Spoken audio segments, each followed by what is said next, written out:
পয়লা বৈশাখের সকালেও রাজনীতির ময়দান ছাড়তে নারাজ রাজ্যের বিরোধী দলনেতা শুভেন্দু অধিকারী।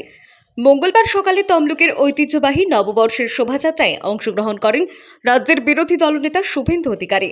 শোভাযাত্রাটি চৈতন্য মহাপ্রভু মন্দির থেকে শুরু হয়ে বর্গভীমা মন্দিরে গিয়ে শেষ হয়। শোভাযাত্রায় শুভেন্দু অধিকারী ছাড়াও বিজেপি দলের অন্যান্য নেতাকর্মীরা উপস্থিত ছিলেন। শোভাযাত্রা শেষে বর্গভীমা মন্দিরে পুজো দেন শুভেন্দু অধিকারী। পুজো শেষে রাজ্যের বর্তমান রাজনৈতিক পরিস্থিতি নিয়ে তার অবস্থান স্পষ্ট করেন। এদিন তিনি জানান, মায়ের আশীর্বাদে এখান থেকে আমি দুবার এমপি হয়েছি।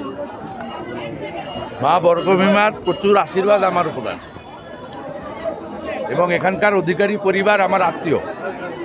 এখানে আমি সাংসদ হওয়ার পরে পুকুর সংস্কার, পাড় বাঁধানো, একাধিক মায়ের সেবা দান করার কাজ আমাকে করার সুযোগ দিয়েছেন।